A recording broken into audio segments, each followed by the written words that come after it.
But then the moment you hit puberty, you get this desire, and it's desire it's really a mating function. When you hit puberty, you're capable of replicating. So now you have desire for the opposite sex and for having children, and your genes spur you into action.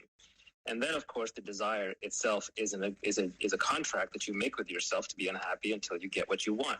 And so now you're consumed by the desire to go get what you want. And so go get it. I mean, once you're an adolescent and up, you're fired up and you're ready to go. So that's the age at which you can go ahead and start compounding wealth and friendships and societal status. And you should go get all those things. And then once you've gotten your fill of those things, then you can sit down and say, well, actually, this isn't making me happier. Sure, I got what I wanted, but I'm not happy. And then you can tackle the happiness problem. So I think there's a sequence to it. Now, if you're very gifted, if you're genetically gifted, perhaps you can do both. It's difficult to do both. But, it's hard enough to make money. Making money is somewhat creative, but it's also somewhat adversarial. Every simple way to make money has been arbitraged away. All these people who are running, get wealthy rooms and Clubhouse, they're just scammers. They don't know. If they were rich, they wouldn't be selling courses on how to get rich. That's not how to get rich. That's a get rich quick scheme that they're running, not a get rich quick scheme that's going to work for you. So nobody who's wealthy is going to give you actionable advice in a public forum on how to get wealthy. That's just nonsense. It doesn't work. They can give you kind of vague generic principles, but not actionable advice. Anyway, so yeah, if it is your all-consuming desire, and you can't wake, you can't sleep, you can't think, you can't do anything else to make money, you will make money. The universe is rigged that way. If you have one overwhelming desire, it will give you what you want. But it's got to be your one overwhelming desire. But the problem is that most of us are creatures of mimetic envy.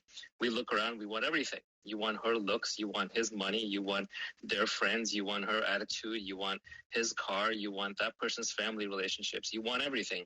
Well, you can't have everything. You got to choose. So I do recommend going for wealth creation relatively early because it does favor the young, believe it or not. And then when you're older, you'll have learned the systems and the principles. And then aging naturally has a way of reminding you that you're running out of time. And that will force you to focus on your happiness because you'll realize, actually, I'm making enough money, but I seem to be running out of time. And time is the one thing I can't get back. So, yes, both of these things can be figured out. The myth in our society, there are two myths in our society. One of them didn't used to be a myth. We used to call it the American dream. We used to say, hey, anyone can be wealthy. And I think that is still true. But the myth that is emerging now is that, no, you're a victim of your circumstances and you can't make it, so don't even try. Or there are equivalent myths, like the get-rich-quick scheme myth. Like I said, all these Clubhouse rooms or Twitter, make money people who are selling you PDFs for $29.99 or giving you 1,000 secrets or, I will teach you how to be rich kind of scammers. So that's a myth as well. But the bigger myth in our society is that you can't do anything about your happiness, that it's a set baseline point, or that it's determined entirely by your external circumstances, which is nonsense. Someone up here before, I think it was Leah, was talking about, the hunt for a mate, which is fine. It's worthy. We all have to do it. I did it. You did it. Everyone's going to do it. But that man that she finds is not going to make her happy. Absolutely not. It's not another person's job to make you happy. It's your own job to make yourself happy. And a happy relationship is a product of two happy people. If she meets someone who's happy, but she's unhappy, that relationship is not going to be a happy relationship, or vice versa. If she's happy and she meets an unhappy person, it's not going to be a happy relationship. The way to have a happy relationship is to find a happy person. And the way to find a happy person, hold on to them, is to be a happy person. It's like Charlie Munger says, you want to find a worthy mate, to be worthy of a worthy mate. So happiness is something you have to figure out for yourself. But the good news is it's completely doable. It's in your power. You just have to want it badly enough. But it's hard to want that and hard to want to make money at the same time. They do run somewhat against each other. So I suggest you make money first. And once you're done with that, then you can focus on happiness. As someone who achieved young, and relatively speaking, it seems, and then often for folks, for entrepreneurs, for people who are motivated in that way, that's their source of meaning and purpose in the world, right? When you achieve wildly successfully in this sort of common definition, and then you look over the precipice to the next phase of life, how do you balance, on the one hand, happiness and joy, and on the other, meaning and purpose? And how do you see the two living together at that phase in your life? I'm curious, because what you said is fascinating to me. Yeah, I don't have a prescription for other people. The problem is that you have to live up to your own moral code, right? Because your life is just an internal single player game. You're not competing against anybody else. You're competing against yourself. You set your own desires and your goals. You have your own perspective. You have your own morality, and you have to live up to it. So there's no standard meaning or purpose. If there was a single purpose or meaning for all of us, then we'd all be slaves to that single purpose. We'd all be robots, every one of us fighting each other in conflict to hit that one purpose. So, and there's not even like a single purpose for you necessarily other than the one that you create. So you get to create your own meaning and purpose. And you kind of crafted your own story here, right? It's like, look at any situation. You could have a situation where there are two people walking down the street, right? And they're in the exact same situation. The weather is the same for them. They're walking the same way. They're roughly the same health. They're roughly the same height. They're roughly the same, attractiveness. They're roughly the same bank account. It happens all the time. You have two friends who are peers, yet one is unhappy and the other is happy. Why? It's just because the lens through which they've chosen to view the world. One of them has meaning, the other one doesn't. Why? Because one has just chosen a meaning that they can live up to, and they're moving along to that meaning. So it is a race, but you're just running against yourself. You pick the finish line, you pick the goal line, you pick the meaning, you pick the purpose. So you can pick a meaning or purpose that is antithetical to happiness, or you could pick one that aligns with it. Like there's a classic example where I was in Thailand once, and I ran into this guy. And he was just like absurdly happy. One of the happiest people I've ever met, and genuinely happy. Not like pleasure-filled happy where he's doing drinks or shots or, running around the beach talking about happiness, but just calm, content, beautiful smile, married, had a couple of kids, just sort of floating along in life.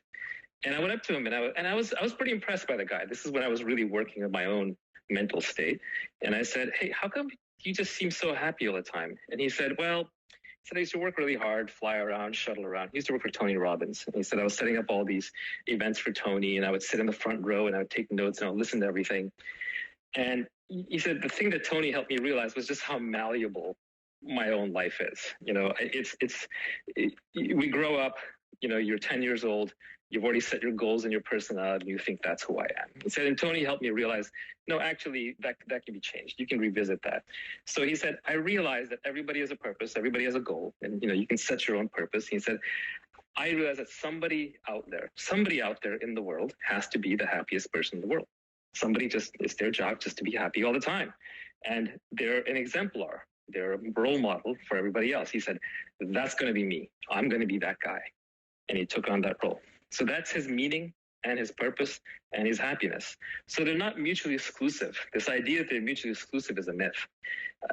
I'll say something that I think is pretty controversial, that I think will annoy a lot of people. But to me, the only true test of intelligence is if you get what you want out of life.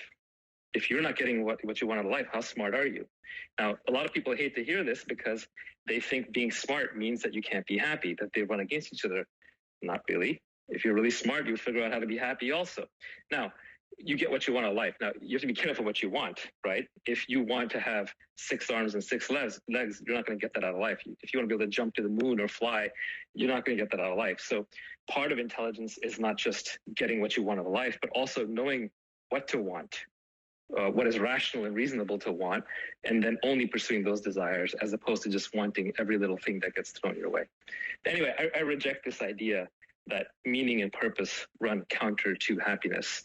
You can absolutely align those, as many people do, right? Look at the Mother Teresa's of the world, the Gandhis. No, I would never assert that they're crosswise. Right.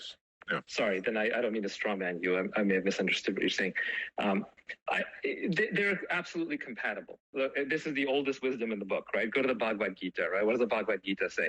It says, you are entitled to your labor, but not to the fruits of your labor.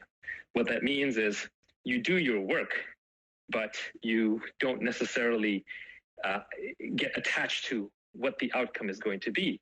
The value is in the job that you did. The beauty is in the work that you put in. It is complete in and of itself. Whatever happens, happens. That's not up to you. The universe is a big, complicated place. All you know is you did your best job, and that has meaning. In my world, that means that you're impatient with your actions at all times, but you're patient with your results.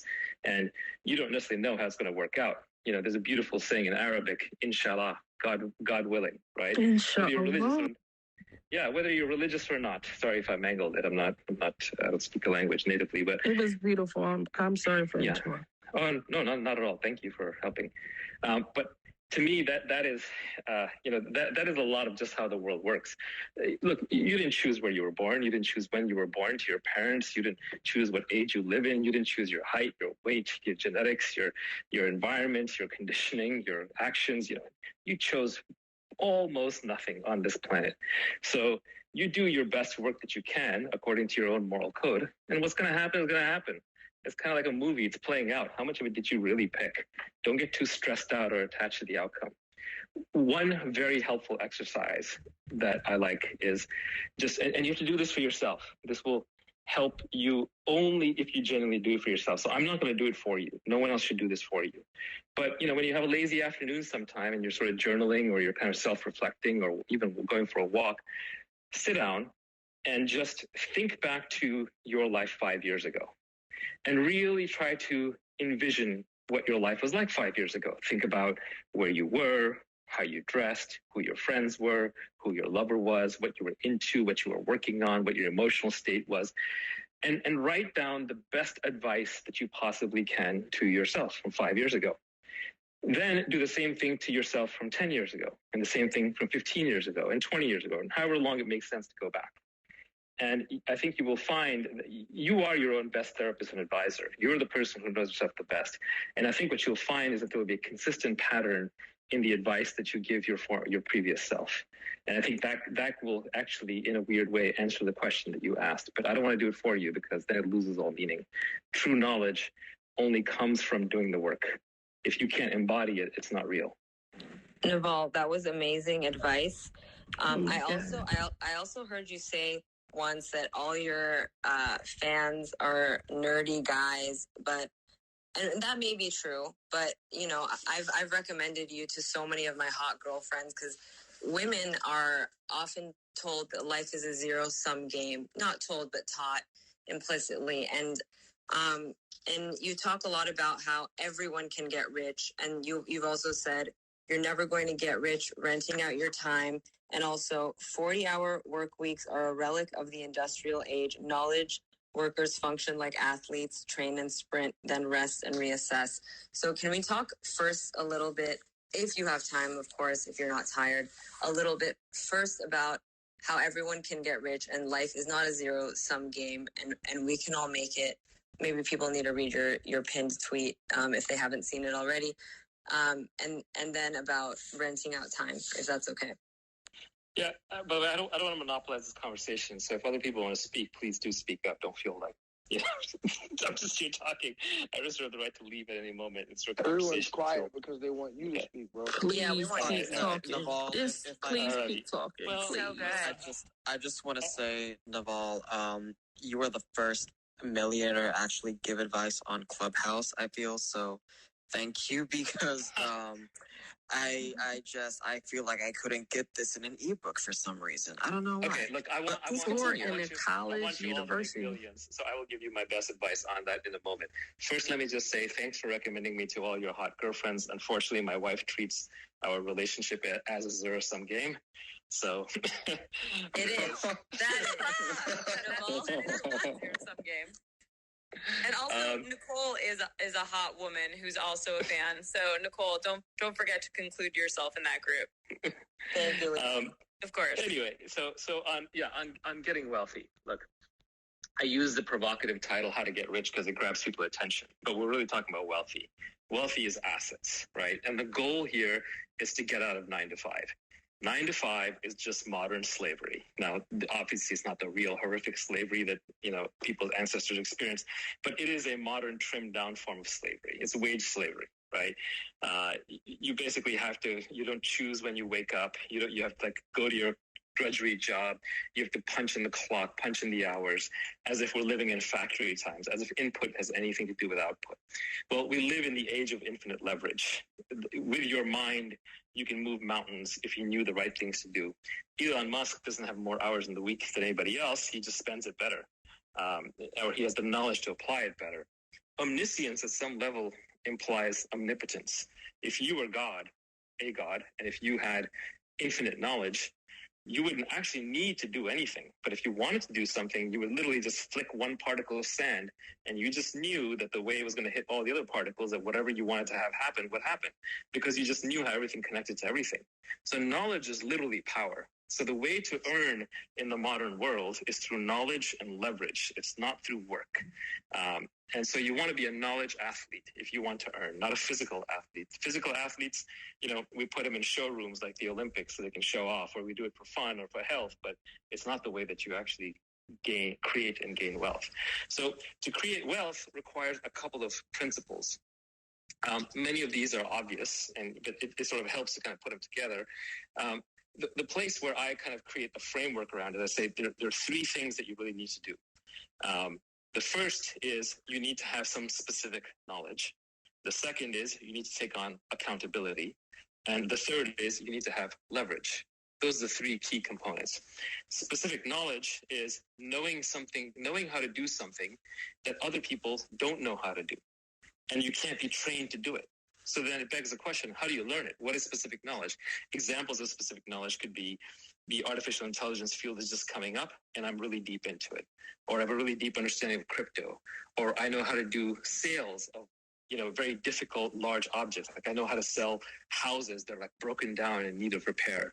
Specific knowledge could be, I'm the most entertaining gamer on the planet. I can play games on Twitch in such a way that people just love talking to me. It could even just be, I'm a great Clubhouse speaker, but on a certain kind of topic that other people just don't understand. So how do you gain specific knowledge? It's almost a catch-22. Specific knowledge is built up by you through your passions. So when they say follow your passion, that's kind of what they mean. It doesn't always lead to money, but it can, because if you're obsessive about something and you're learning it for your own genuine intellectual curiosity, not to get a degree, not to make money, not to impress your friends, you're going to end up being better at it than anybody else. So I really believe that you should only read and engage in activities that you genuinely enjoy. And you should cultivate your intellectual obsessions without any goal, but you may be surprised when you look back and connect the dots later that one of them developed into a goal. And one of the hallmarks of specific knowledge is that it will feel like play to you, but it will look like work to others. So that is anything that fits that model, you should develop. So that is specific knowledge. Second, I would say you develop accountability. Accountability means taking on risks, branding it with your own name. Eponymous companies like, the Oprah company or whatever you may think of him. Like before he became president, Trump was all about this. He would stamp his name on everything. Kanye West, right? Jay-Z, Elon Musk. These people use their names everywhere they go. But that means the accountability comes with downsides. That means that when you do something stupid or horrible, you're tagged forever. If you screw up in public. So use your name, use accountability. And I know we live in an age of teamwork, and obviously a lot of great work is done by teams. But even within a company like a startup, founders and managers are always looking for people who will take on accountability. So accountability is a big piece of it. You're never going to get paid what you're worth if you don't take on accountability. And then finally, leverage. Leverage is the most important because leverage is just increasing without bound in our society. And there's basically three forms of leverage. There's labor, which is people working for you. That's been around forever.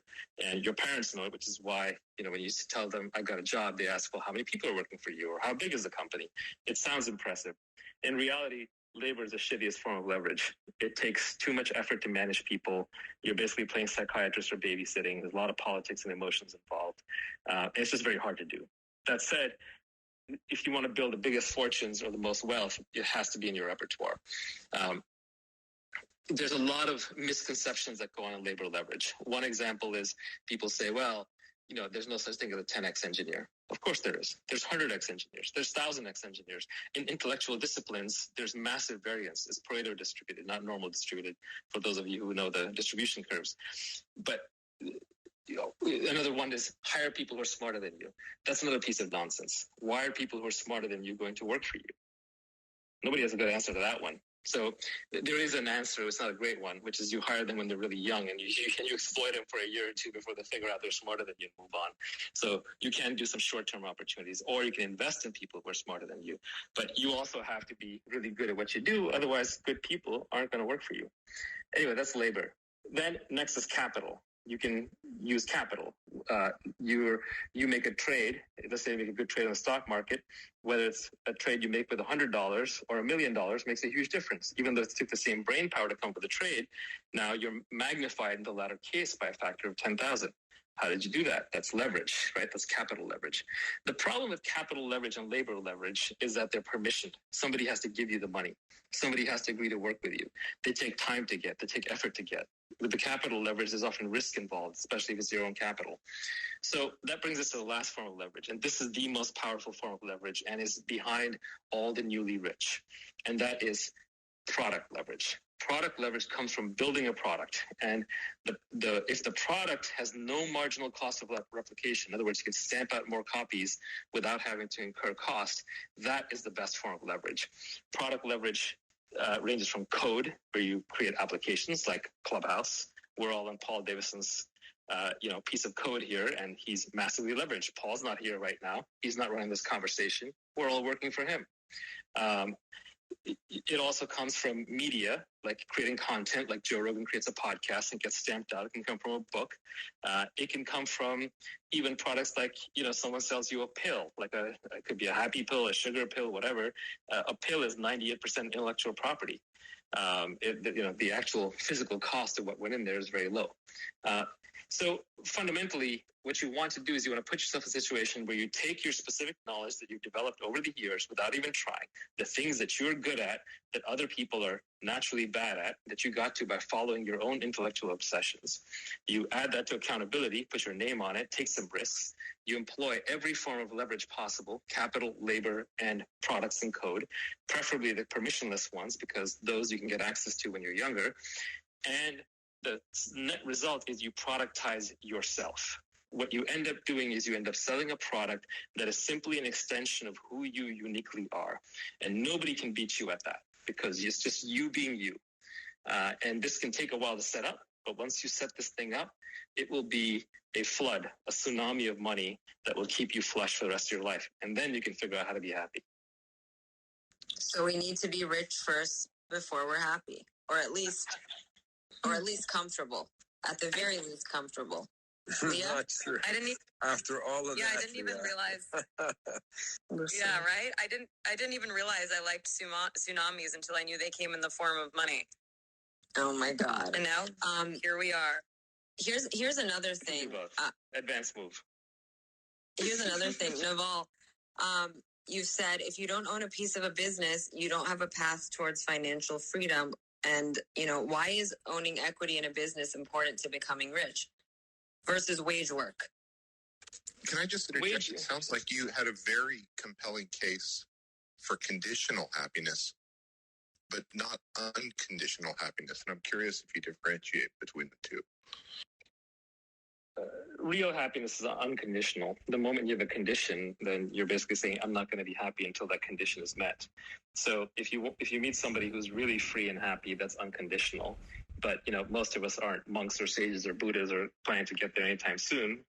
We're on this earth for some kind of the fight, so we want to do something interesting with our lives. So it's not going to be unconditional for most of us. But you're right in that the real happiness is unconditional. Because otherwise, there's always something screwing up the moment. There's always some sense of something missing in the moment that messes up your happiness. I think and the question was about owning a piece of the business. Yes. What I described about accountability, leverage, and specific knowledge, eventually you productize it into a business. Equity is the upside. So when you look at a business, the way a business runs is a business essentially has three sets. Let's call it. Okay, let me make it a little simple. 4 sets of people who have claims upon the business. A business has a bunch of assets, right? Has a bunch of value. And there are 4 sets of people who have value claims in that business. One is customers, right? And the customers they've paid for some product and they're owed some of the product. Very simple, straightforward, limited, easy. Then there are creditors. These are the people who have lent money to the business and they got to get paid back their coupon, their interest rate every month. Otherwise, the business goes under. But notice that they're always just going to get their interest rate. They're not going to get more. They're not going to get less. And if the company can't repay, the company is bankrupt and they try to recover what they can. The employees are actually very much like the creditors. They and the customers. They work but they're going to get a set amount. They're getting security. They're getting insurance. They're getting fixed employment. And then finally, they're the owners of the business. And one of the beautiful things about Silicon Valley is that people give equity to the employees, so they create a larger class of owners. But the owners actually don't get anything guaranteed. The owners do not get anything in the form of insurance or in the form of predictability, but they get all the upside. And in the modern world, it's all upside. You're only playing for upside because the upside can be so nonlinear. These businesses that were worth $10 million when they started out can suddenly be worth $10 billion a few years later. And all that upside goes to the equity holders. So you must own a piece of a business if you want a path to financial freedom. There's literally no other way. Even the people who make a lot of money by supposedly renting their time, like when you see doctors or lawyers who get very rich, if you squint, what you see is that they actually own a private practice that has some kind of a brand, and there are a bunch of other doctors or lawyers working for them. And yeah, there are bankers who kind of, I would put at the top end of the wage slave spectrum. But even there, the best ones are hedge fund managers who own their own business called a hedge fund, as opposed to the ones who are working as, brokers on Wall Street and still getting paid a salary. As long as the hallmark of having a business is it's an asset that will earn while you sleep. It will earn while you're on vacation in Tahiti. If you want to be in a position where you don't have to wake up at a specific time, you don't want to have to be in a specific place at a specific time, you don't want to have to answer to a specific person at a specific time, and you don't have to do anything that you don't want to, which doesn't mean you won't do things. You'll actually then be at your most creative and productive. But to get there, you have to own a piece of a business, and that business has to have succeeded. So you basically want to grind in your career until you can hit escape velocity with a business. And once you're done with that, don't go back to wage slavery. I love it. Thank you, Naval. One more thing. I wanted to read another quote. And then, it doesn't need to be elaborated, but I feel like you can talk about it a little bit for people. You said, doctors won't make you healthy. Nutritionists won't make you slim. Teachers won't make you smart. Gurus won't make you calm. Mentors won't make you rich. Trainers won't make you fit.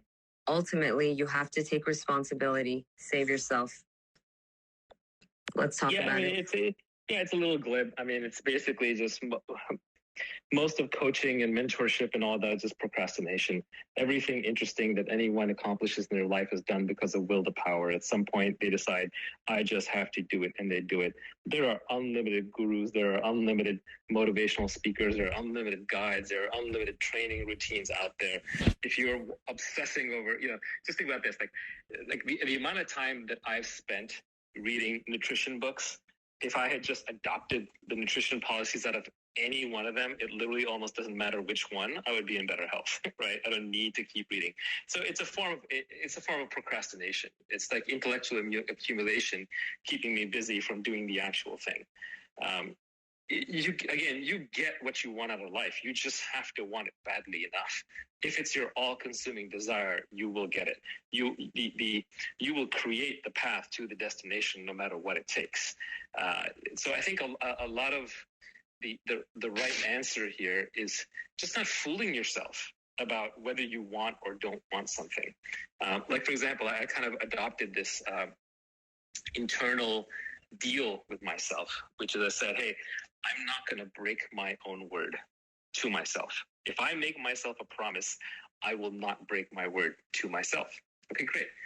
Now I get to say that, and it's only good once. It's only good until the first time I break my word with myself. Then that technique, that whole system of techniques no longer works. So now if I want to drop a bad habit, like say if I want to drop caffeine, I can't lie to myself and go through this whole rigmarole where I pretend to drop caffeine, I struggle to drop caffeine, and I try to drop caffeine. Like, no, if I give myself my word to drop caffeine, then I have to drop caffeine. Otherwise, I'm never going to trust myself ever again. And boy, wouldn't that be terrible? So that really puts things into a stark focus, right? It makes it clear that most of what we think we're doing when we're asking for help, when we're going to seminars, when we're watching YouTube videos, we're just procrastinating. We're not really serious. When you're serious, you just do it. So a lot of this is really not about struggling or trying. It's about figuring out what you are serious about. Like, there's a common belief now that it's impossible to drop habits. Like, you can only replace them, or you have to go through this massive 12-step process of changing. Yeah, it's not easy to drop habits. Not easy at all. But I'll tell you, everyone in this room has at some point in their life gone through a situation where they've struggled with something, they have a hard time with something. It could even be a relationship, like you're in love with somebody, and then you see something about that person in one brief moment that you cannot unsee, or someone betrays you or backstabs you, and you see them for who they are, and you can't unsee it, and that's it. You're changed at that moment. They're gone. Or if you are, addicted to some substance or to some kind of food that is bad for you, or just some general habit, and then you see the damage that it's causing. Like, for example, if you were smoking and then you got lung cancer, right? And if you saw very clearly that was causing you the lung cancer, you would drop the smoking. So a lot of times we're just in this conflict avoidance mode where we're pretending to work on things that we don't really want. So I don't believe in struggling anymore. I just think it's much more about just being very, very clear with yourself. Do I really want to drop this? And if I really want to drop this, then I give myself my word that I have dropped this, and I will never waver from that. Because if I do, then I can never trust myself again. So it's a lot about just focusing on what you absolutely genuinely want, and then following through with it and ignoring all the noise, because otherwise the world is just full of too much noise. No, Naval, is it fair to assume that you don't set New Year's resolutions for yourself then? I don't believe in New Year's. I don't believe in holidays. I don't believe in resolutions. No, but I mean just the idea, the notion that like you set goals to work to achieve certain things. Like from what you're saying, it sounds like you just manifest it, right? You just do it. You don't believe you live your life, you be happy, and then if you really want to manifest something, then you go after that thing and you nail it. But don't do things halfway. Don't just try to look cool. Don't just try to look good. Either do it or don't do it. So you think people waste their time, saying like, I'm going to wait till January to do this hit list of things, and it's going to take me, X amount of months to achieve those things, right? So making a list actually sets you back. Yeah, and look, I'm not perfect here. I struggle with my own things. So this is aspirational, right? When you see me tweeting or writing about this stuff, it's like, who are the best people to talk to about heartbreak? The people who've had their heart broken a lot, right? Who are the people who are good at making money? The ones who grew up poor, right? So the same way, who are the people who are good at breaking habits or cultivating good habits? It's people who struggle with bad habits and addictions their entire life. I have an obsessive personality. I drop into bad habits very quickly. It's very difficult for me to break them. So I don't fall for the New Year's resolution trap anymore. I've seen through that one, but I do struggle with things. But now I've realized, at least now I've started to see within myself that, the few times I was able to break a bad habit or change something, it's because it was just my overwhelming number one priority. And it was because I saw something about it that I could no longer unsee. I saw a breaking moment. There's another perspective is like suffering is a moment when you can no longer deny the reality of something, right? Like, let's say you're in a relationship and you've kind of been overlooking the other person's negative traits or, what's not working for you in the relationship. And everyone's on their good behavior. They want to make it work. So you're walking on eggshells. You're trying to make it work. And then the other person dumps you. And it's not like you didn't see that coming. All the signs were there. All the evidence was there, but you were just avoiding it. You were kind of brushing on the rug. And the suffering comes because you see it all at one instant. And you can no longer live in this fantasy land or this fantasy relationship that you had constructed. So it is that sight that is so important. In fact, I would say that if you live your life with complete and total and utter honesty, it becomes much easier. You become much closer to peace, much closer to happiness, much closer to effectiveness. Most of the problems that we encounter within ourselves is because we're not being honest with ourselves. And why are we not being honest with ourselves? Because we have some image of ourselves that we can't live up to. And so we're trying to pretend like we're someone that we're not. And it might also be to impress other people. That's the modern disease, right? You jump on Clubhouse, Instagram, Twitter, everyone's showing their best lives to everybody else, their fake best lives. And so Naval, I have a quick question on that. Yeah. Does that change when you have $1 million?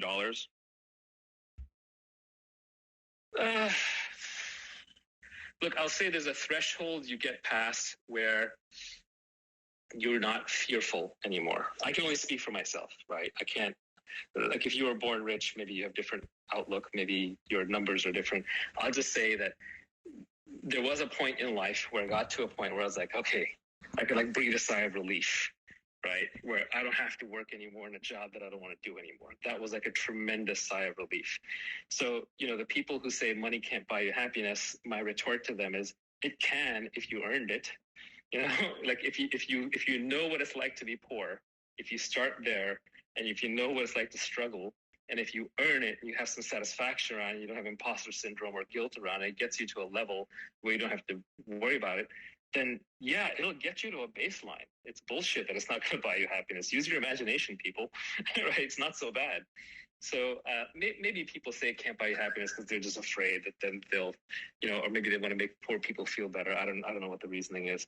But anyway, I think, yes, it can get you a certain baseline level of relief, which, you know, everyone should frankly experience. That said, it's not going to make you like genuinely actually happy. I know far more rich, miserable people than I know miserable, normal, middle-class people. I would say there's a level of poverty below which, I would say below a certain level of poverty, like misery reintroduces itself.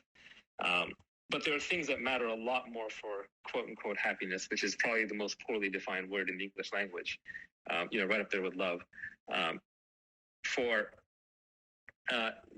There's a lot of different ways, things that go into the so-called happiness, like community, friendships, values, self-esteem, peace, you know, ambition, like your level of ambition or desire, perspective, religion, frankly. You know, religion is something we threw out the window because we rejected it once we found science and we saw the excesses of religion. We threw religious values out the window, but I think we're poorer for it. And now we're creating religions where we go. There's new fashionable religions popping up everywhere under different names, and we're suffering for it. Yes. And there was a really deep part of being human that spirituality fills, and you have to fill that somehow.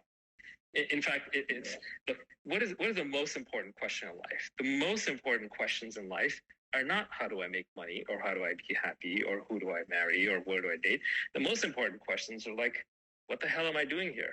Right? Why am I here for? What am I here for? This is a part of the conversation that I definitely am so thankful that first of all, brother, I love everything that you're saying. So like-minded is I think that you were, aside from, I know everyone in this room you have given them, there's great value in you being here, but I think for me, everything that you're saying is just like you were sit here for everything that's going on in my life right now. Just in terms of what my purpose is, what the next phase of my life is. Like, I've been an actor for 36 years of my life, and I had to go against every norm in Hollywood. I grew up in Brooklyn, where my father was in and out of jail my entire life. And necessity is the mother of invention. So when you were talking about, hey, when you want it, you're going to create it, and you're going to get there. I didn't know anyone in the industry. I had to bust my tail every single day. People thought I was crazy for, desiring the things that I said that I wanted out of this life. And every single thing that I said that I wanted, I got from the way I live, where I live, having a wife, having 2 children. And I'm talking about specifics. Like, when I was a kid, I was like, I want a wife. I want 2 children. I want 2 dogs. All of those things, just being specific about those things, having that intention, and then working toward it. The thing that I want to ask you, just in terms of purpose, because I often tell people, that acting is my passion, but activation is my purpose. And so I wrote this book and created this platform based out of the pain that I experienced with my father, and him not giving me the messaging of manhood that I needed, and it created a great deficit in my life. And so it took a lot for me to get to the other side of it. And I never want to see anyone else suffer the way I suffered. So everything that you were talking about in terms of, doing the thing that you feel like is play to you and maybe work to everyone else. Like what I do now is something that I could do for feels like 24 hours straight, and all I need is a glass of water and I'm fine. And everybody else is knocked out after, a said specific period of time. And my battery is still full because I feel like this is my purpose. Like when God created me, he created me to be a servant. And one of the things that I talk about in my book is how men are supposed to be servants while males, look to serve themselves. And so I just want to talk to you about, or ask you, what is it that you feel like in your life has become your purpose? And whether that, I've always told folks, if you're true to that, your money, your profits, all of those things will come as long as you submit to what you feel like your purpose in life is. Can you talk a little bit about that? I don't want to quite say what my purpose is. My purpose is ludicrous. It's absurd. It's not worth talking about. Well, wait, Naval, sorry. Can I suggest a purpose for you on Sunday, please? Sure. So 5 p.m. Pacific on Sunday, Nicole and I are hosting the next stand-up show on Clubhouse, and we'd love for you to drop in if you'd like to laugh with us, Naval. I don't schedule anything, but thank you. I literally don't have a calendar. I know you don't, but if I didn't tell you, then it wouldn't even be planting a seed in your mind. So now it's sure, there. If you catch me on Clubhouse, pull me in. But one of the things that I get away from is the slavery of calendars. And that's kind of the point of And let us say amen. And let us say amen. That's Amen. I actually have a question for Dondre. Actually, I have two questions. Dondre, is your father still alive?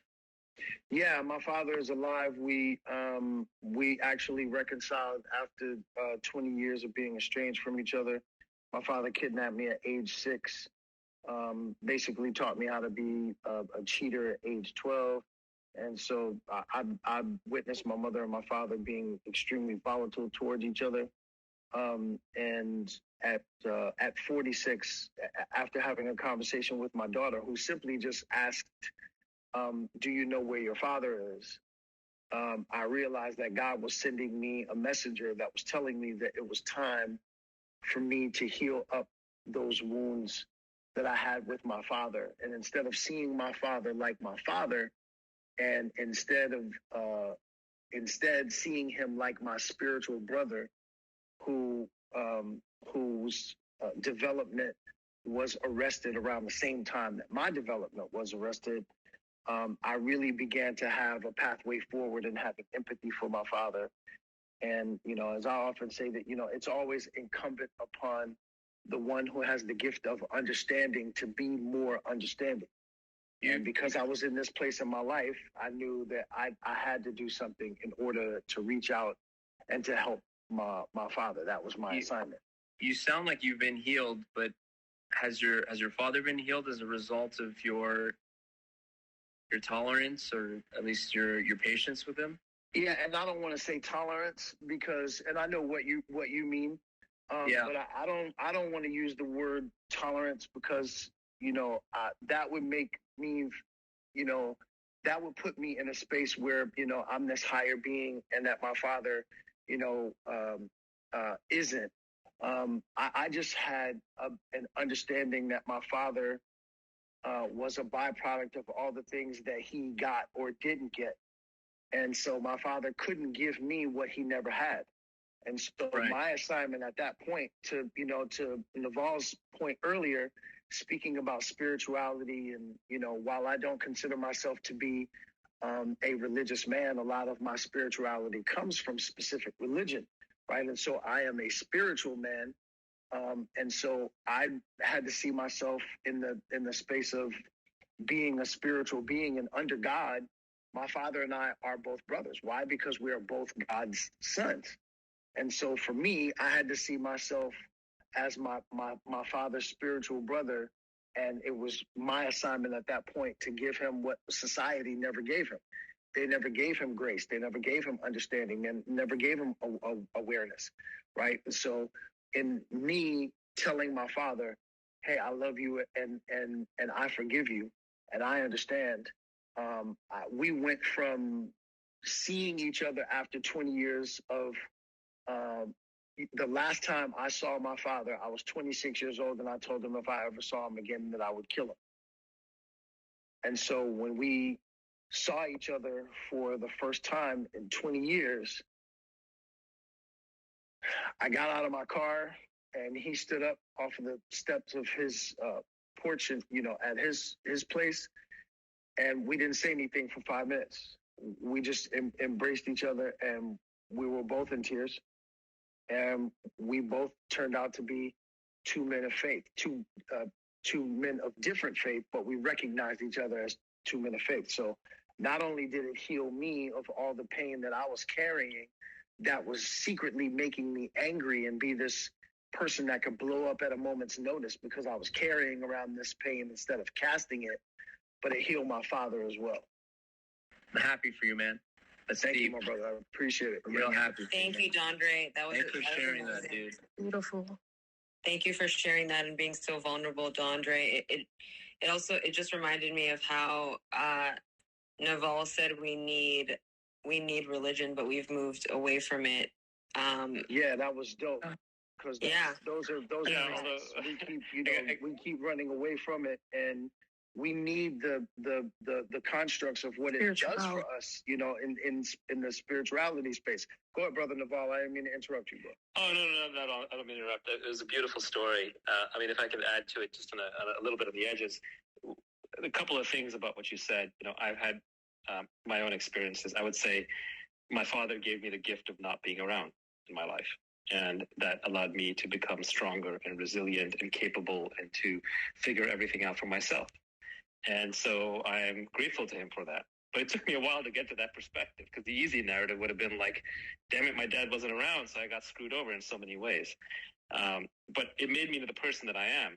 And whatever your father's treatment of you might have been, it doesn't sound good at all,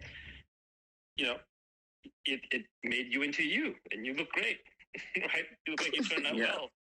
So yes, I don't see how it could have been a different story. If your father had been like super loving and great to you, you'd be kind of a wimp, right? So I don't know. I don't know if it's so bad. So it may help to have that story, right? And for that, and I know exactly what you're saying, and agree on so many points. I think, for me, and even for some of the folks that that are out there and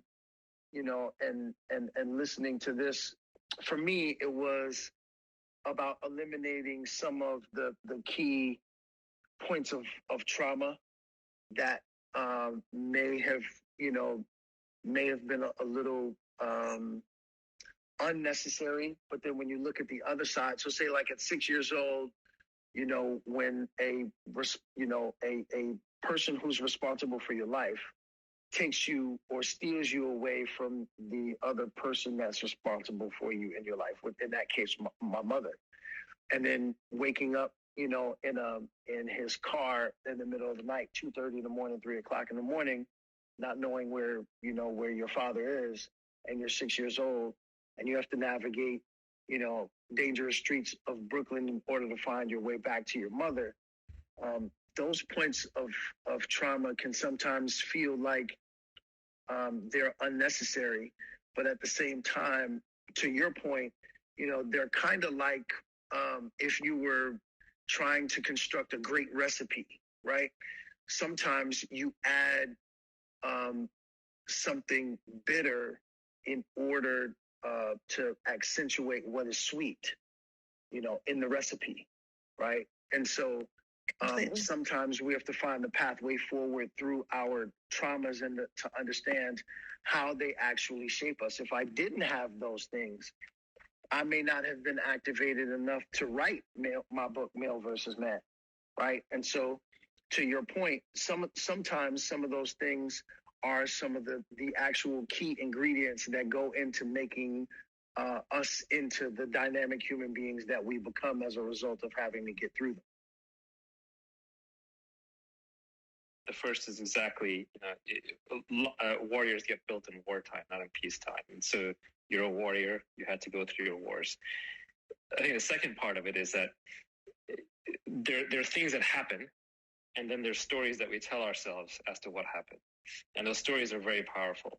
And if you can change the story of what happened to you, it's sometimes just as good as changing what happened to you. And for example, forgiveness, right? You don't forgive because you're a good person. You don't forgive because you're doing the other person a favor. You forgive so you can finally have peace, so you can move on, so you can clear your own mind, so you can be fresh and powerful and strong and going forward. Sorry, because the only person I'm hurting is myself by holding on. Exactly. Yeah, you're holding this grudge, which is like a hot poker in your brain every time you think about this. So, and you can't let it go prematurely. You can't fake it either. If you fake it, you try to forgive, that splinter will always still be there in your mind. But you just have to get past it at some point. At some point, you just get exhausted with holding the grudge. And you realize, actually, the carrying of the grudge is doing damage to me. And it's not like I'm actually getting some form of revenge or satisfaction in the other person. And that's the point at which you're ready to let go of the grudge. So before, when I was talking about how you change when you see something properly, same way you forgive someone when you see the damage that is causing you. You reinterpret your story when you see that those stories are malleable. All of these all come from one place. There's a common root to all of this. And the common root is just self-awareness. And self-awareness is a thing that can be cultivated. So when people say, like, how do I become happy? It's actually just be more self-aware. How do I become more successful? Just be more self-aware, because then it'll tell you what your true desires actually are. Self-awareness is the core of self-improvement. And natural, gradual, inevitable self-improvement, not the kind of the fake kind where it's like, oh, I just need to be better because my friends are better. And self-awareness is a thing that is an incredibly short supply today. Self-awareness requires first that you be incredibly honest. You never, ever, ever, ever, ever lie to yourself, and you never lie to somebody else. Okay, we can just stop right there. Because how many of us in our society are really, truly willing to be honest, and then we wonder why we're not in honest relationships, right? Because the vast majority of us are so afraid to be honest with ourselves, and then we wonder why we can't be in honest relationships, and usually it's because we're not being honest with ourselves first. Naval, please, I have a question for you. I'm just in awe of everything I've heard you say in the past hour or so, just been taking notes. At what point in your life would you say you developed the level of clarity that you have in life? Was it a moment that triggered it, or was it a series of events that led you to this point in life? I think clarity comes from it's a combination of three things. It comes from honesty, a commitment to honesty, which I developed when I was very young. Because I grew up in the rough and tumble streets of Queens, and I used to hang out with some really rough characters. I used to hang out with some Russian mobsters when I was a kid. There were other kid mobsters, junior Russian mobsters. But they sort of had this weird code of ethics amongst them where they were brutally honest with each other all the time. And if you told even the slightest white lie, they would beat the living daylights out of you or out of each other. But if you literally told them the truth, they would believe you even if their life was on the line. So it was just something that drilled honesty as a core virtue into me early on. And I've always loved science and physics. And so those are also all about truth seeking.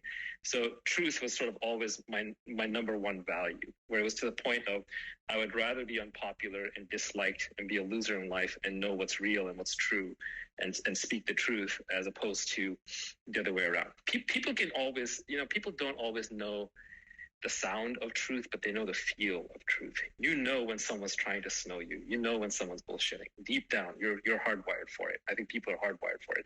So just speaking the truth, just having a deep, deep conviction for it, not the simple one where it's like, yeah, I'm not going to lie. No, I mean deeply convicted and always telling the truth. That was a really big piece of it. Second is I had to figure everything out for myself. Part of it is because, my dad wasn't around. Part of it is just because I just don't believe anybody. Because if you're truth seeking, then you're also very skeptical because everyone's always trying to persuade you.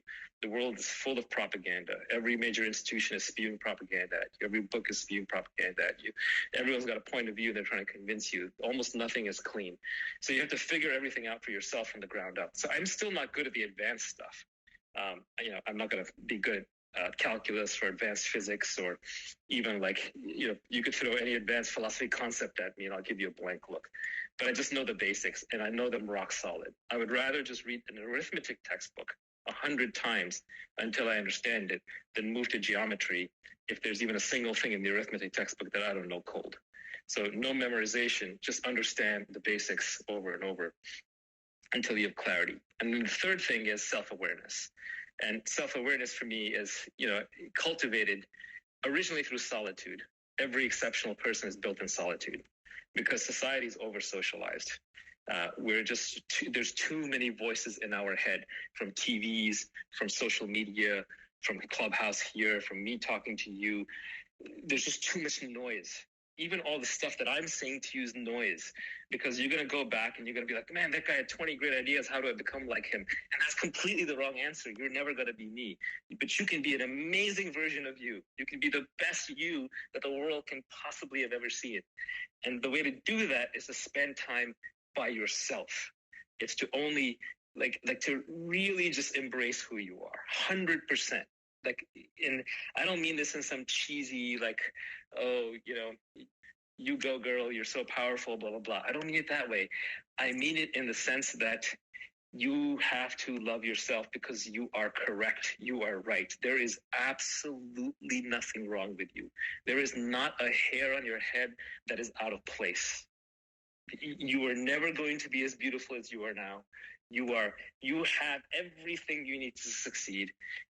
It's just you need to fully accept yourself and you just need to go for whatever it is that you want.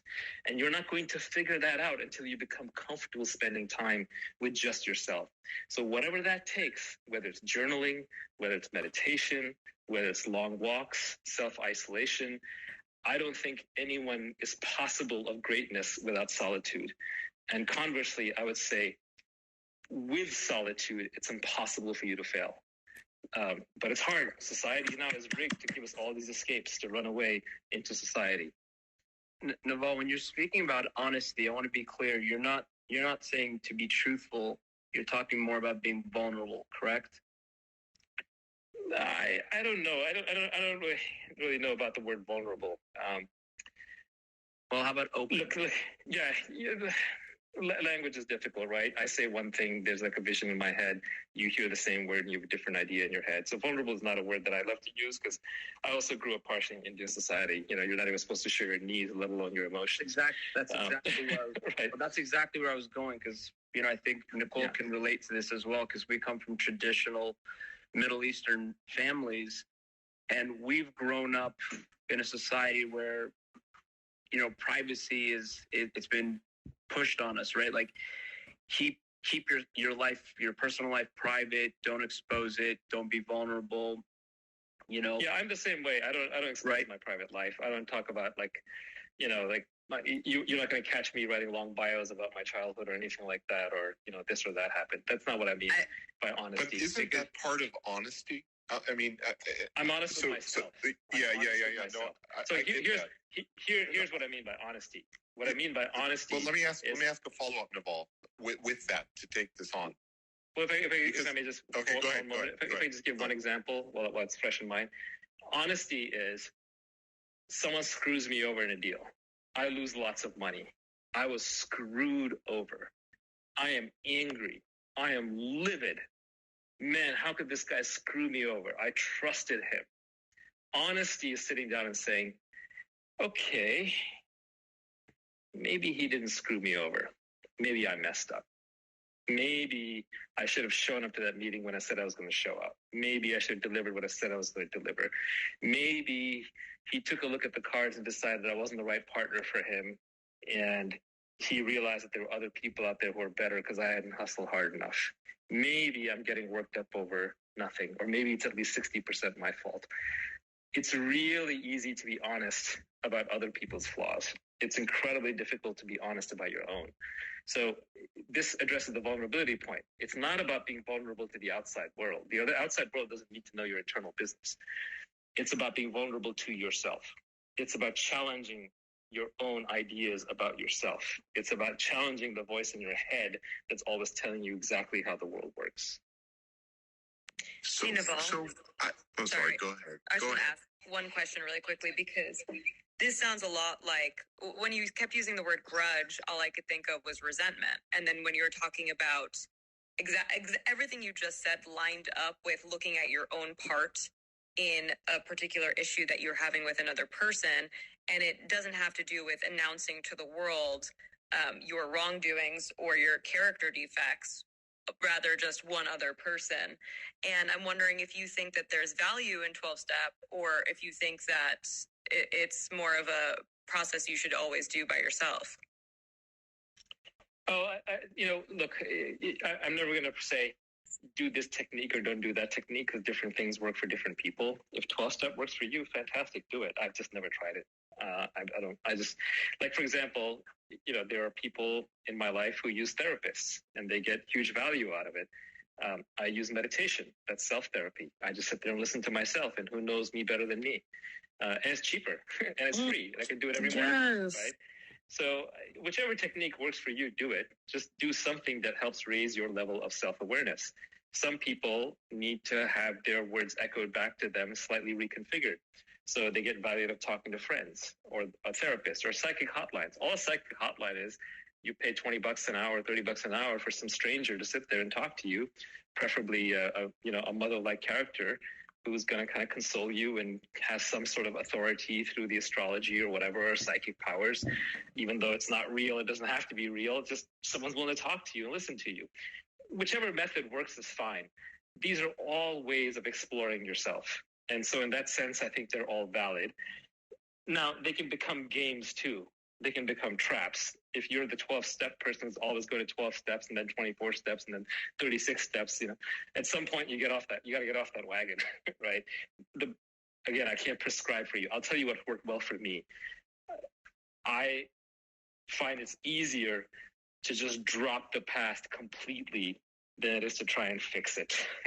The past is like this giant, messy hairball of narratives, and you can spend your entire life trying to untangle your past. And in some ways, the more you dive into it, the more it kind of traps you in there.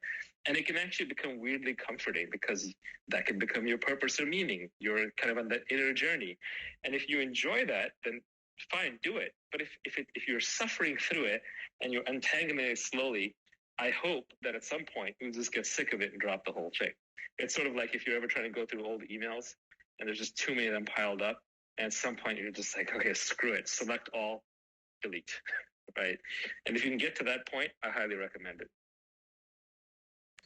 I've heard you say before, it's best to be rich and anonymous and never famous.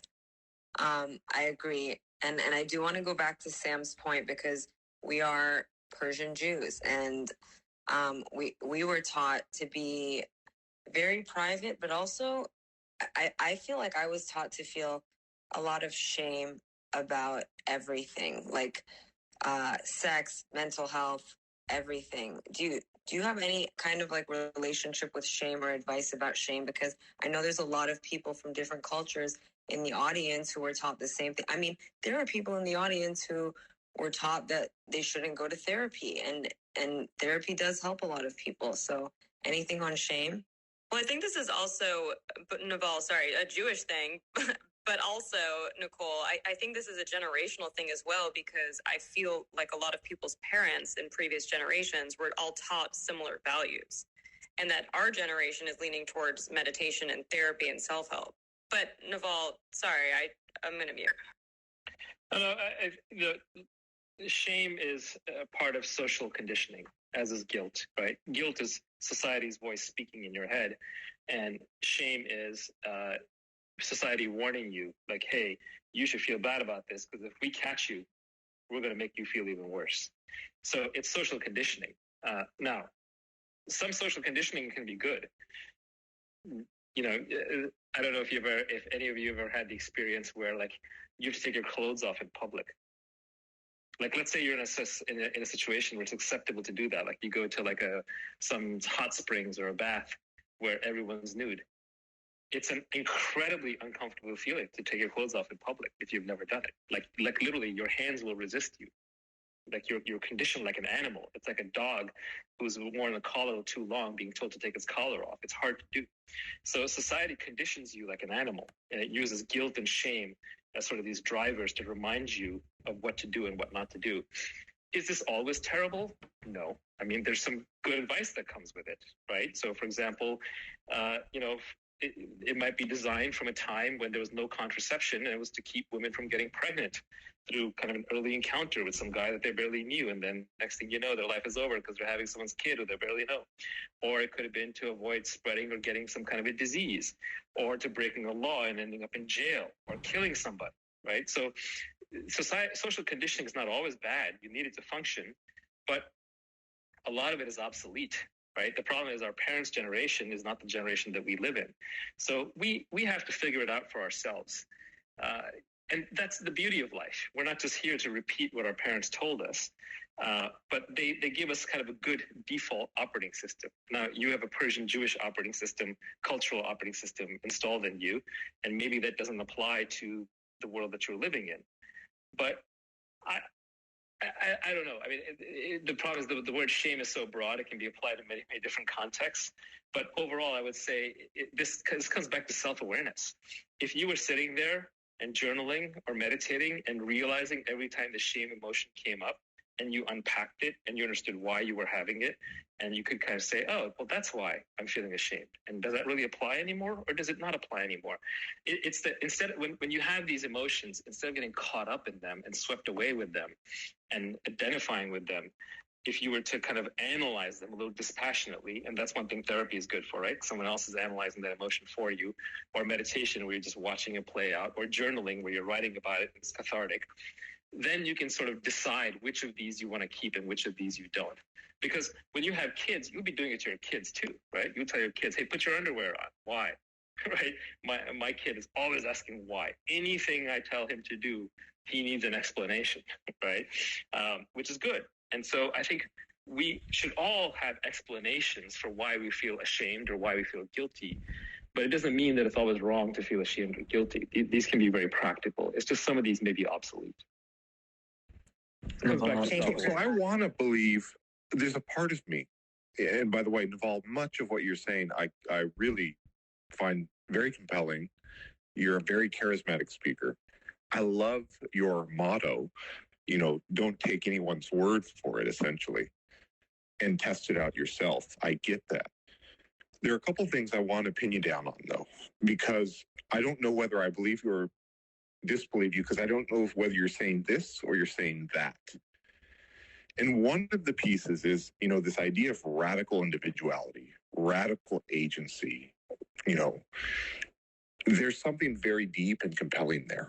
I'm with you on it to a very large extent. There's a big but for me, though. And that is, I think there's strong and compelling evidence that we humans know ourselves, gain self-awareness by introspection, but also through other people. If I want to see my face, a mirror is useful. If I want to see the back of my head, a couple of mirrors are essential.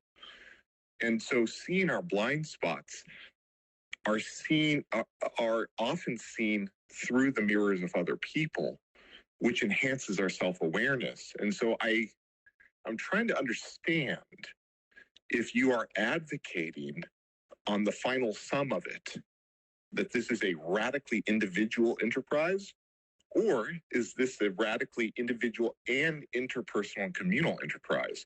Because my sense is you're strongly vectored in one direction, which I respect. And like I said, I go with you further down that road, probably most. But I cannot go down a road that doesn't also say there's a fundamental role in the relational and communal aspects, and that there are limits. You know, there are very fun. You even said it yourself. These are aspirational points of view, and I totally get it. We talked about conditional versus unconditional happiness. I think there's a relation here in the deep structure of what we're talking about. But there are some real limits. And, you know, one of the things that I find in the Valley, right, what Tech calls thinking, Dowd's book, I think, is fantastic at pointing this out over and over again, and how we in Silicon Valley are obsessed with the infinitude, the possibility, you know, the horizon points, but we are so damn bad at accepting that there are real limitations to our free will, real limitations to our ability to be self-aware, and that we need to see ourselves through other people and through communities to be whole. And so I want to understand more deeply what you mean when you talk about the pathway to happiness and the role of the individual relative to the role of the relational and communal, because I think I agree with you on a number of points, but I think I might fundamentally disagree with you on some others. And obviously you give room for us to all test it ourselves with your creed, which I respect and agree with. But I want to get a sense of where you stand. I don't prescribe anything. I advocate nothing. I recommend nothing.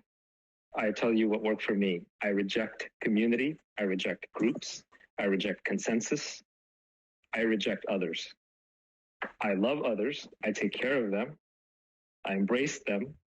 I help them. But it's because I myself am strong and individual and whole. And I am my own responsibility. Everything I feel, everything I think, everything that happens to me, I take agency for. I take responsibility for. So this is essentially I reject everything from the group, because the group is always there to convince you of what's right for the group, not what's right for the individual. Oh no, but no, a group no. is just I fundamentally disagree. No. I don't agree. That's I know true you do. as well. I know you do. And I'm being radical here. I'm actually being extreme. I'm overstating my position. I'm actually a lot more middle of the road. But I'm overstating my position because the group is always ready to jump on you and turn you into one of the group. Always. And it's very difficult in society to stand alone. Well, I mean, I have a perspective. I'd love to hear your perspective, Naval. I mean, I'm a social scientist by nature, and one of the questions I wanted to ask you, Naval, was, do you believe that this is necessarily idiographic? It's necessarily a path of one, and that there are no generalizable truths across humans? That's a question I had for you. That latter statement strikes me as too extreme. There are no generalizable truths across humans. I mean, I think that there are definitely things that are more likely to work and less likely to work. Obviously, each human's life is unique and everything is contextual. But at the same time, reality is a thing, right? Gravity is a thing. Objects held up on the earth fall down at 9.8 meters per second squared, right? Same way, like, laughter is good medicine. It's sunlight releases dopamine or serotonin when on the skin. So there are generalizable truths that do apply, but the set of things that are generally true is actually fairly narrow, right? It's limited probably to, hard sciences and maybe to some epistemology, aka the theory of knowledge, maybe some philosophy, and after that you're in pretty thin ice, right? Certainly when it comes down to questions of like how should you live your life, there are some truths, right?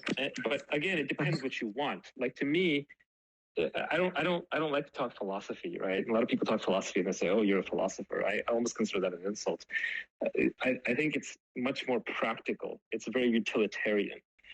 If you have a point of view on something that will get you what you want out of life, then it is useful. Like, let me give you an example.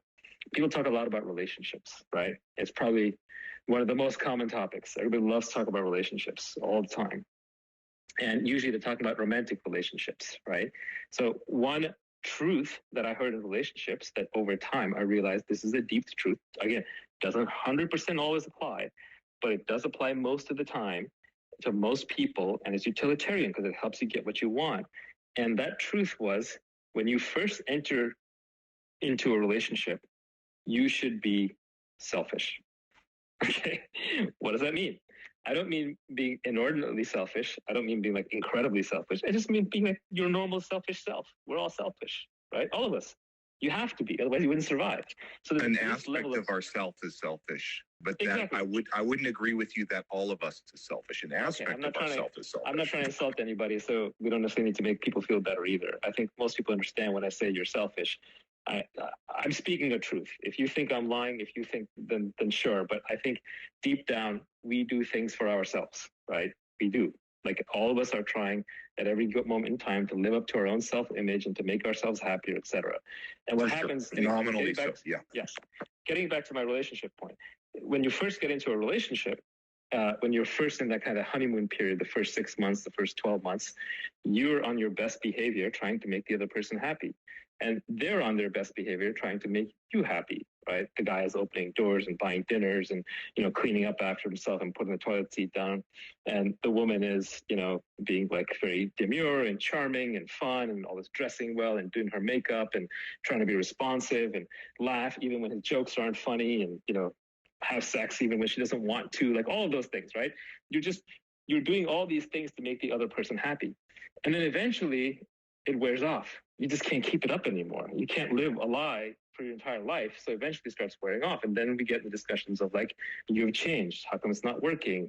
It's not like it used to be. Why do we fight so much now? And one of the truths that I realized is that when you're in a relationship, you actually want to be, this is why I say, I use words like selfish to be provocative, so it sticks in your head. Yes, it may offend people just slightly, but that's how you get them to remember it. This is a little secret, right? So fair, but I'm more interested less in rhetoric, more in the truth of it, though, right? Yeah, and I'm less interested in making people feel good, and more in just making the point. So, anyway, my point is that if you behaved like your normal, everyday, selfish self at the beginning of a relationship, then you wouldn't have false starts in relationships. You wouldn't waste 2 years at a time figuring out that it's not going to work. You'd figure it out within the first 30 days. And then when you do find the right person by definition will make you happy by just being themselves. And you will make them happy by being just yourself. And you can sustain that for a lot longer. And it's a much easier, smoother relationship. So that is an example of, I think, it's not generalizable in the sense of E equals MC squared. It's not that solid, but it's generalizable in the sense of it does apply to most relationships. It is an insight and it can improve the quality of your relationships. So it's sort of a practical philosophy about relationships. So yes, I think you and I agree there then, which is there are some things that are, more generalizable or less so. And I think we also agree that then you have to, whether or not it's a generalizable principle, you have to live into it yourself in your own experience and test it out. So I think we have a alignment and agreement there. Where I think we have perhaps a different point of view is the utility in the relational aspect and the limitations around self and how I as a self, how deeply self-aware I can be, how deeply self-agencing I can be. And I think I have a perspective and an experience that we are individual selves and relational selves, perhaps more than I'm hearing you do. And I'm just testing that out, but my sense is that we have a difference there. And yes, that my belief is that that the utility of relation, this goes back to Leah's 12-step example. I think in some of these cases, it's actually fundamentally necessary to have an interpersonal or communal experience, at least to bootstrap our way through a healing process of a certain sort, or a developmental process at a certain stage, or we just may need to have that period for the rest of our lives in order to be the best version of ourselves in a cultural relational matrix as I define myself and my values and my morality. And so I think that's where you and I depart. And I respect your point of view. I hope you feel that way and see that. But I respectfully disagree in terms of the utility and necessity of the relational piece and the communal piece. Oh, dude, just disagree all you want. It's no skin off my back. I don't care. Oh, of course. No, this is a performative. We're doing a performative act. Anybody like this isn't just for you and I. This is right. We're all sitting out loud here to figure things out. I mean, one of the things that I love about life is that I am a weird character. I am a lonely character. I have very extreme points of view that are way out in left field, and that allows me to be exceptional. I don't want a world full of clones like me running around. It'd be pretty boring. Amen. Yes. Well, and I think how we got here is, Naval, you've been sharing a lot of knowledge this evening, or this morning, geez. But we're talking about how knowledge and leverage are ways to create wealth. And the idea I think you're trying to express, Naval, and kind of chiming back in here, is that there is a level of individuality or self-determination that is kind of inherent in being accountable and making decisions and taking actions. I'm not sure if that anchors in on what you're expressing, Naval. Well, look, the DNA, the combinatorics of human DNA are staggering. If you take the genetic structure of any human being, you scramble it up, you keep rolling those dice over and over and over, and you do it trillions and trillions of times, you're never going to find any two human beings who are even vaguely similar. I'll bet in your entire life, you've never met two different unrelated human beings where you're like, yeah, this one's a substitute for that one. They're nothing alike. Humans are so individualistic. We are so different and so unique from each other that inner world that you have of your internal mind and your mindset, and that outer that expression you have of your capabilities is so unbelievably unique to you that all I'm arguing is that there's tremendous benefit in embracing your uniqueness to the core, to the max, way more than society wants you to, way more than society makes you feel comfortable doing. Naval, what does the meaning of your name means? It means the new one, like the new man. In which language? Sanskrit. Do you know it's the meaning of Naval in Hebrew? Yeah, it means the thief, the trickster, the Jew. You're definitely the trickster. The villain, yeah. It's funny, my name in Hebrew, Michael Ronen, means who is as happy as God. And I will leave you with that to go to sleep. Thank you, Michael. Thank you for sharing that, Michael. What a flex. What a flex.